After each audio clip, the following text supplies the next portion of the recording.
지난 주일부터 오늘 이제 룻기 말씀 두 번째 말씀을 믿음의 가문을 세우라는 주제로 말씀을 전하게 되는데요. 정말 우리 사랑하는 성도님들의 모든 가정이 지금 아무리 최악의 상황이고 어떤 무너진 모습이 있다 할지라도 여러분 지난주에 말씀드린 대로 엘셰다이 전능자 하나님은 능히 우리의 가정을 반드시 최악에서 최선으로 바꾸실 수 있습니다.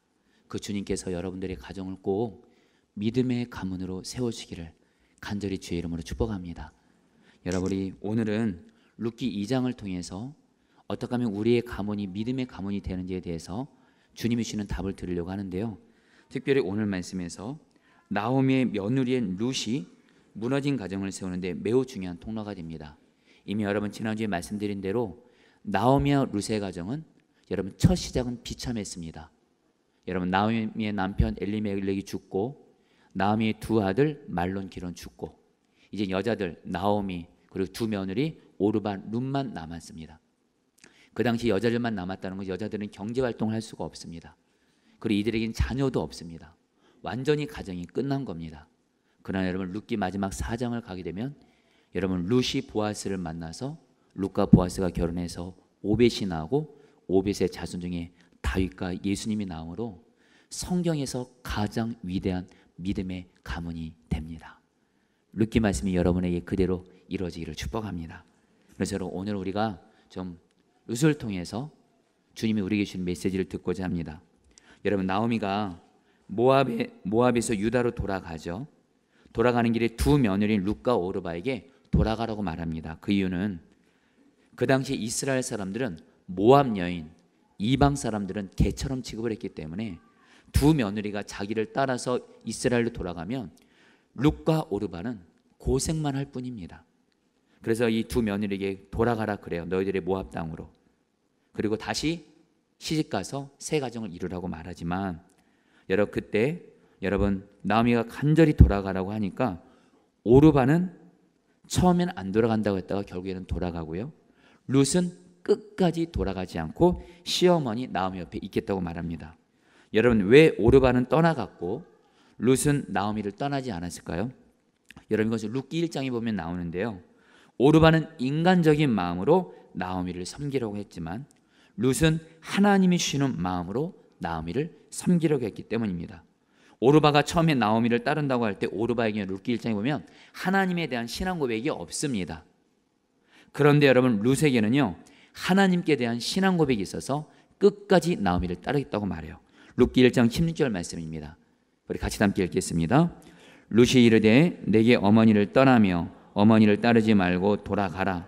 강건하지 마옵소서. 어머니께서 가시는 곳에 나도 가고 어머니께서 머무시는 곳에서 나도 머물겠나이다.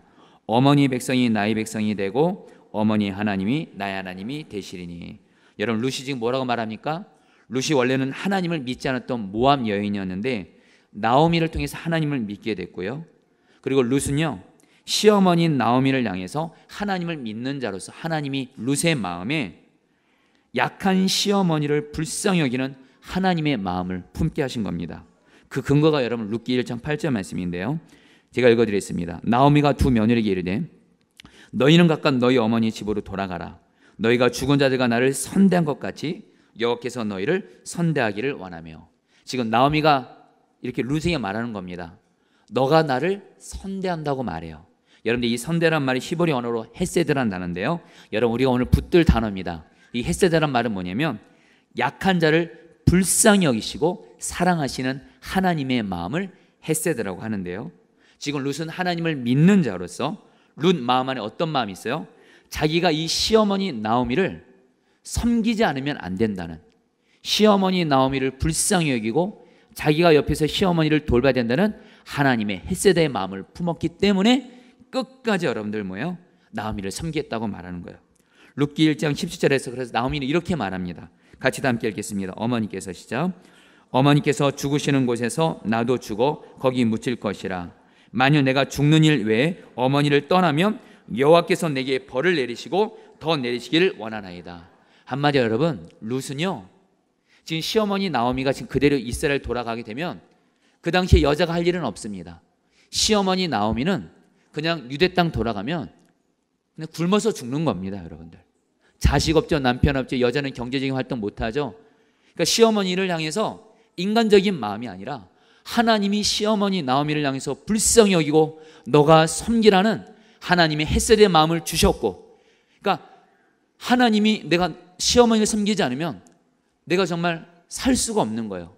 그런 견딜 수 없는 마음을 하나님께 받았기 때문에 룻은 시어머니를 품었고요.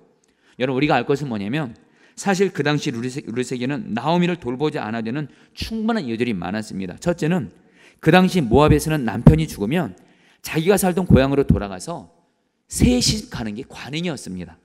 얼마든지 룻은 시어머니 나오미 떠날 수 있었어요. 둘째는 나오미가 너무 가난해서 재산이 없습니다. 유대에 가면 여러분, 나오미를 누군가는 부양을 해야 되는데 지금 자기가 부양을 해야 되는 거예요.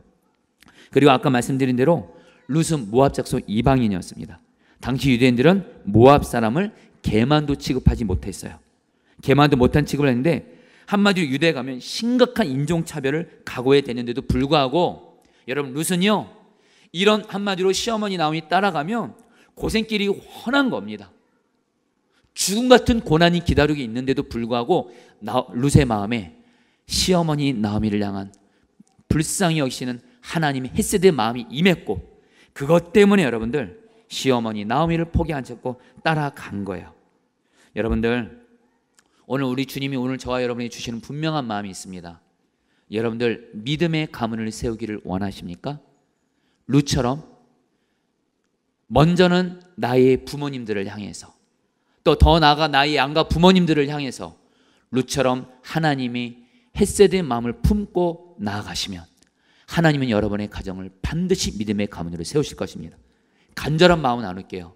여러분, 저희들에게는 친부모님이 계십니다.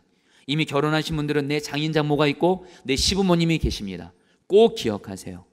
내가 내 부모님들을 오늘 룻처럼 하나님의 헤세드 마음으로 사랑하고 공경하면 내 부모님이 나에게 어떻게 행했든, 내 장인 장모님, 내 시모 부모님이 어떠하든 간에 내가 룻처럼 하나님의 헤세드 마음으로 양가 부모님을 섬기면 여러분을 통해서 여러분의 가문은 믿음의 가문이 될 겁니다. 그러나 반대로 내 부모님의 약함 있고 허물 있고 내가 부모님께 아픔과 상처가 있다고 하고 또 시부모님에게 장인 장모님에게 주님을 공경하도 공경하지 않잖아요. 그러면 여러분들 하나님이 여러분의 가문을 믿음의 가문으로 세우실 수 없습니다. 간절한 마음 나옵니다. 그러면서 더 나아가 내 주변의 약한 자들을 주님의 헤세드 마음으로 사랑으로 품고 섬기잖아요. 하나님은 오늘 여러분에게 약속하시는 거예요. 내가 너희 가문을 믿음의 가문으로 세우리라. 여러분, 어떻게 하면 우리가 우리 약한 부모님 또 이렇게 약한 자를 사랑으로 섬길 수 있어요? 여러분들의 힘과 노력으로 하라는 것이 결코 아닙니다. 여러분, 약한 자를 불쌍히 여기시는 그 헤세드 마음을 갖고 계시는 주님이 지금 우리 안에 계십니다. 우리가 할 일은 뭡니까? 그 주님을 바라보기만 하면, 그리고 주님을 바라보면서 나는 주님, 약한 부모님, 약한 자를 오직 주님의 마음으로 섬기겠습니다, 이렇게 결단하시면 주님이 반드시 약한 자를 하나님의 헤세드 마음으로 섬기도록 인도해 가신다는 거예요. 여러분, 제가 사랑하고 존경하는 분 중에 선한 목자에서 신앙생활을 하고 계시는 현성민 권사님이라고 계십니다. 제가 이 권사님을 사랑하고 존경하는 이유는 이 권사님은 정말 주님의 사랑으로 노숙자를 포함해서 약한 자들을 정말 주님의 사랑으로 섬기는 분이세요. 한 번은 제가 권사친 예배를 담당할 때 그 준비 모임을 하는데 이 권사님을 제가 간증자로 모셨습니다. 그때 권사님이 자신이 노숙자같이 약한 자를 사랑으로 섬기게 된 이유에 대해서 이렇게 말씀하시는 거예요. 예수님은 이 땅에 계실 때 약한 자들과 함께 하시고 그들을 사랑으로 섬기셨습니다. 그런데 그 예수님이 제 안에 계십니다. 약한 자를 사랑으로 섬기신 예수님을 바라보니까 제가 약한 자를 섬기라고 제가 노력하는 것이 아니라 제 안에 계신 예수님이 약한 자를 섬길 수밖에 없도록 저를 인도해 주십니다. 할렐루야. 여러분, 최근에 제가 그 권사님의 아버님을 만났는데 그 아버님이 제게 눈물을 흘리면서 이렇게 말씀하시는 거예요. 목사님, 우리 아들 형 권사가 지금 이가 많이 안 좋대요. 치아 상태가. 근데 선한 목자에게 한 치과 의사인 성도님이 현선민 권사님이 이 상태가 안 좋은 걸 알고 무료로 섬길 수 있다고 하신 거예요. 그러니까 이 아버님이 너무도 좋아가지고 우리 형 권사님에게 너 이제 이치료 받으라 하니까 형 권사님이 정중하게 사양을 하셨다는 거예요. 이유는 뭐냐면, 아버님, 제가 지금 섬기고 있는 노사분들 중에는 이 상태가 너무도 안 좋은 분들이 너무도 많습니다. 근데 그분들이 이 상태 안 좋은데 저만 이 상태 좋으라고 치료받을 수 없습니다 하면서 정중하게 사용을 하시는 거예요. 여러분, 제가 그 권사님에 대한 그 얘기를 들으면서 정말 여러분들, 예수님의 약한 자를 섬기는 헤세드 마음을 품은 분이 이렇게 할 수 있는 거구나. 그래서 저에게도 너무도 귀한 도전을 줬습니다. 사랑하는 성도님들, 약한 자를 섬기시는 주님을 바라보면서 주님의 헤세드 마음으로 약한 자들을 사랑으로 잘 섬기시를 축복합니다. 오늘 루시 그랬거든요. 루시 약한 시어머니를 고생할 거 뻔한데도 불구하고 주님의 헤세드 마음으로 섬기니까 하나님이 오늘 루시에게 어떤 은혜를 주시냐면요, 여러분 루시 지금 자기가 살던 곳으로 여러분 이렇게 돌아갔잖아요. 그 유대 땅으로 돌아왔잖아요. 그 당시에 여자들이 할 수 있는 일은 실제적으로 없었습니다. 근데 딱 한 가지는 있었습니다. 그것은 뭐냐면 다른 사람의 밭에서 추수할 때 떨어지는 이삭을 줍는 일을 할 수 있었어요. 왜냐하면 하나님이 율법에서 약하고 가난한 자들을 위해서 이스라엘 백성들에게 너희들 추수할 때 일부러 곡식 이상을 떨어뜨리라고 말씀하시는 거예요. 레위기 19장 9절로 10절 말씀인데요, 우리 같이 함께 읽겠습니다. 시작. 너희가 너희 땅에서 곡식을 거둘 때에 너는 밥 모퉁이까지 다 거두지 말고 내 떨어진 이삭도 줍지 말며 내 포도원의 열매를 다 따지 말며 내 포도원에 떨어진 열매도 줍지 말고 가난한 사람과 거류민을 위하여 버려두라. 나는 너희 하나님 여호와이니라. 여러분, 하나님은요 약한 자를 사랑하시는 분이세요. 정말 오늘 나오미 룻 같은 가정처럼 남자들 경제활동을 할 수 없는 그런, 그래서 여자밖에 안 남은 그런 과부들을 위해서 하나님이 뭐라고 말씀하시면 너희들 추수할 때 이스라엘 백성들은 일부러 곡식 이상을 떨어뜨리라는 거예요. 너희들 혼자 잘 먹고 잘 살기 위해서 다 거두지 말고 이삭을 일부러 떨어뜨리라는 거예요. 가난한 자들이 먹을 수 있도록. 여러분, 룻이 이것을 나오미를 통해서 알게 됩니다.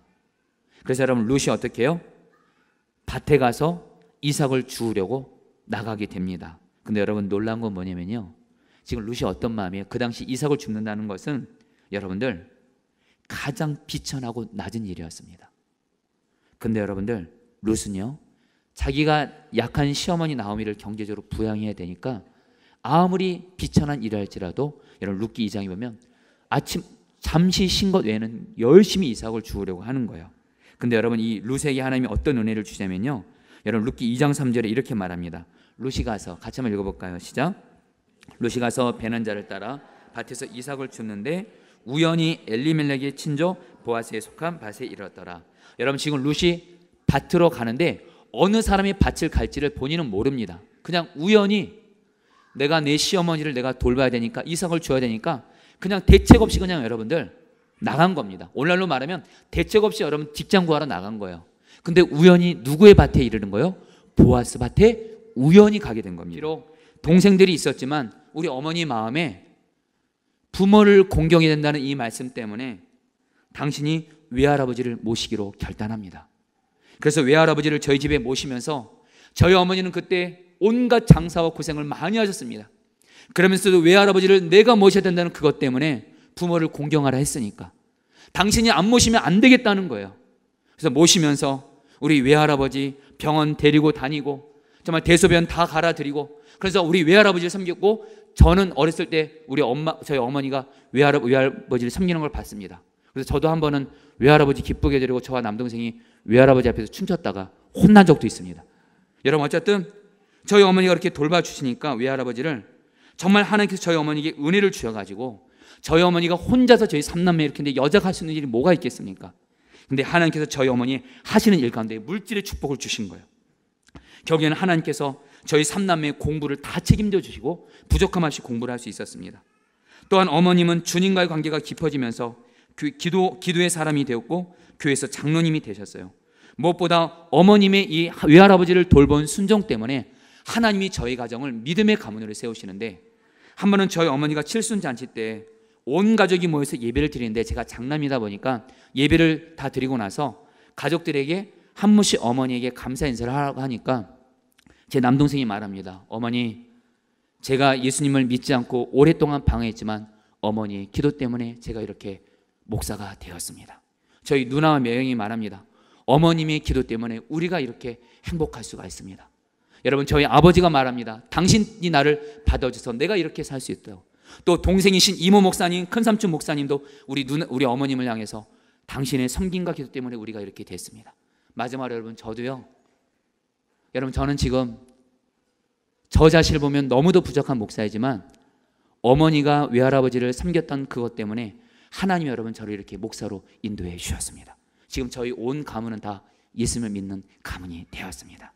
어제 어버이 주일 맞아서 앞두고 어머니에게 전화를 드렸어요. 어머니, 제가 어버이 주일 맞아서 아버지 어머니에게 감사의 마음을 전할 것 같아서 인사드리겠다고 하면서 어머니 간증을 좀 했으면 한다 그러니까 어머니가 허락하시면서 이렇게 말씀하시더라고요. 정원아, 제가 물어봤거든요. 엄마, 아직까지 엄마라 그럽니다. 엄마 그때 엄마도 많이 힘들었잖아. 아빠도 없고 외할아버지 치매 걸리고 우리 삼남매 그렇게 고생 많은데 어떻게 외할아버지 키운대요. 외할아버지를 돌볼 생각을 했냐고. 그러니까 우리 어머니가 그러시는 거예요. 정원아, 하나님 믿는 사람으로서 부모를 공경하라 했잖아. 그 말씀 때문에 외할아버지를 섬길 수밖에 없었고, 그래서 하나님 말씀에 순종해서 외할아버지를 섬기니까 하나님 보시기에 좋았나 봐. 그래서 우리 가정을 이렇게 믿음의 가문 되게 하셨잖아. 할렐루야. 여러분, 이제 말씀을 마치면서 약한 자를 하나님의 햇셋의 사랑으로 섬길 때 하나님께 페이버의 은혜를 받은 증인 한 분을 더 소개하고 말씀을 마칠까 합니다. 그분은 여러분들 이 페이버라는 책을 쓰신 하영로 회장님의 이야기입니다. 이 하영로 회장님은 여러분 심장에 이상이 있어서 심장을 이식받기를 위해 기다릴 때가 있었습니다. 드디어 이식받을 심장이 생기게 되었는데, 그런데 하 회장님 옆방에 자기 심장과 똑같은 조건의 심장을 구하지 못해 한 여인이 죽어있다는 것을 알게 되었습니다. 그 여인은 당장 심장을 이식받지 못하면 이틀 안에 죽을 수 있다는 얘기도 듣게 됐어요. 그때 주님이 하 회장님에게 이런 마음을 줍니다. 너가 이식받을 심장을 그 여인에게 양보하라는 거예요. 너는 한 달은 살 수 있으니까. 여러분, 말도 안 되는 일이지만 하 회장님도 여러분 주님이 주시는 햇세대의 마음, 이 마음으로 말미암아 자기가 이식받을 그 심장을 그 여인에게 줍니다. 양보해서 그 여인은 살아나고요. 경에 하나님께서 경에 하 회장님에게도 심장을 주셔서 살게 되는데, 이렇게 약한 자를 주님의 사랑으로 섬긴 후에 하 회장님에게 주님이 놀라운 페이버의 은혜를 계속 주십니다. 하 회장님이 티마스라는 건축 설계 회사를 세우는데 회사 목적이 뭐냐? 우리는 어려운 이웃을 돕기에 존재한다. 이것이 회사 목적이에요. 그리고 회사가 시작 단계여서 창고에서부터 회사를 시작하는데 너무도 작았는데 미국에서 두 번째로 큰 신용카드 회사 MBNA가 본사 건물을 짓는데 이 하 목사님이 티마스 회사에 공사 감리를 해달라는 거예요. 그때 공사 총 책임자가 MBNA의 부사장인 로저 크레지어라는 사람인데, 하 회장님이 그 부사장과 만난 자리에서 자신은 현재 이식받은 심장으로 살고 있고 언제 죽을지 모른다고 말을 하면서 자기 회사는 어려운 이웃을 돕기에 존재하는 것을 나눈 거예요, 이 부사장에게. 그런데 신기하게도 그 부사장이 하 회장에게 본사 건물을 맡기기로 한 겁니다. 그 외에도 MBN은 계속해서 4개의 건물의 큰 공사를 이 하 회장님에게 건축 생계를 맡기는 겁니다. 이 일을 계기로 하 회장님의 회사가 초기에 잘 세워질 수 있었고, 나중에 알게 된 것은 MBNA 부사장인 로저 크레지오는 암으로 시한부 이상을 살고 있었던 사람이었어요. 그런 가운데 이 하 회장님을 만났는데 이 부사장은 죽음의 문턱까지 갔다가 살아난 하 회장을 보면서 도와줘야겠다는 마음이 들었다는 거예요. 그러면서 이 부사장이 죽기 전에 비서를 통해서 이렇게 말했다고 합니다. 내가 죽은 뒤에도 그 하영록이라는 사람을 통해서 살고 싶어. 내가 죽은 후에도 그가 계속 성공할 수 있도록 꼭 도와주세요. 여러분, 하영록 회장님은요, 이 페이버라는 책에서 자신이 하나님 보시기에 좋은 것, 특별히 약한 이웃을 하나님의 햇쓰던 마음으로 섬길 때 하나님이 나에게 너무도 놀란 은혜, 행운 같은 일들을 허락하셨다는 거예요. 그래서 티마스 회사가 여러분들 지금은 미국 동부에서 최고의 건축 설계 회사로서 청년들이 가장 일하고 싶은 100대 회사 중에 하나가 되었고요. 하영록 회장님은 오바마 대통령 시절에 여러분 건축 자문위원이 되기까지 했습니다. 한 번은 하영록 회장님의 친구 목사님이 하영록 회장님이 이렇게 말했대요. 야, 너에게 왜 이렇게 행운이 많은 줄 알아? 그러면서 이렇게 말하더래요. 내가 너 보니까 결정적인 순간에 이웃을 사랑하는 하나님의 말씀에 순종했기 때문이야. 그것을 하나님이 보시고 하나님이 너를 기뻐해서 너에게 페이버의 은혜를 주시는 거야. 할렐루야. 여러분, 오늘 말씀을 마칩니다. 사랑하는 저와 여러분들 모두 다 하나님 보시기에 주님을 항상 바라보면서 주님이 나를 늘 본다고 생각하고 주님 보시기에 약하고 어려운 이웃들을 주님의 헤세드 사랑으로 잘 섬기게 되시기를 축복합니다. 특별히 부모님들 간절한 마음 나옵니다. 내 친가 부모님들을 주님의 사랑으로 잘 섬기시기를 축복합니다. 특별히 우리 아내 되시는 분들, 시부모님들 어떠하다 할지라도 주님을 섬기듯이 잘 섬기시고, 사위 되시는 분들 내 장인 장모님을 주님께 하듯 잘 섬겨야 됩니다. 저도 장모님께 잘 섬기겠습니다. 여러분들, 그리고 더 나아가 여러분들에게 간절한 마음 나누는 것은 오늘 이 설교가 이것으로 끝나면 안 됩니다. 여러분, 저는 우리 성도님들의 모든 가문이 믿음의 가문이 되기를 정말 갈망하거든요. 룻기에서 말하는 믿음의 가문이 세워지는 가장 확실한 방법은 뭐냐? 약한 자를 헤세드 사랑으로 섬기면 하나님이 그 가문을 믿음의 가문으로 세우세요. 그래서 여러분들은 이 시간 이후로 제가 지난 장애인 주일 때도 말씀드렸던 것 같은데요, 매일 예수님과 동의하면서 약한 자를 내가 사랑을 섬기겠습니다 하면서 매일매일 한 가지씩 약한 자를 섬기는 주님의 말씀에 순종하게 되시기를 축복합니다.